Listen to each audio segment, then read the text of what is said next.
एक समय की बात है, एक छोटे से गांव में, जहां अद्भुत और रहस्यमय बातें होती रहती थी। इस गांव का नाम था अमरावती।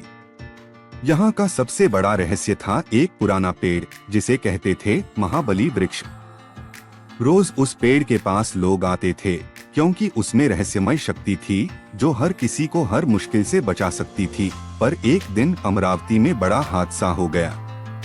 एक जादूगर आ गया और महाबली वृक्ष की शक्ति को चुराने की कोशिश करने लगा।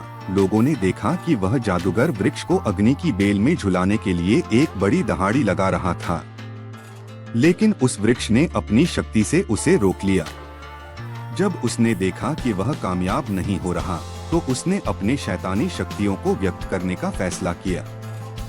वह एक अद्भुत जादू करने लगा, पर फिर भी वृक्ष के अंदर की शक्ति ने उसे रोक लिया। लोगों ने हॉरर से देखा कि वृक्ष के पास एक चमत्कारी आवाज सुनाई दी, वृक्ष की शक्ति कभी नहीं हारेगी, जो भी मुश्किलें आएं, उन्हें पार करेगा।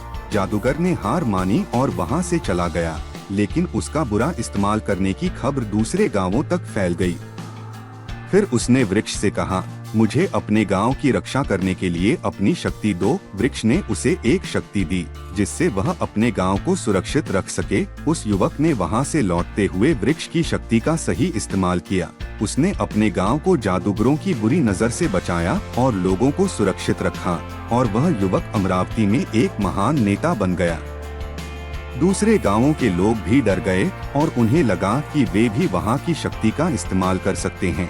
लेकिन एक बुद्धिमान युवक ने सोचा कि इसे ठीक से इस्तेमाल किया जाए, और उसने अपना मनोबल जुटाया कि वह अमरावती में जाकर महाबली वृक्ष की सहायता करेगा। वह वहां पहुंचा और वृक्ष की साक्षात्कार की।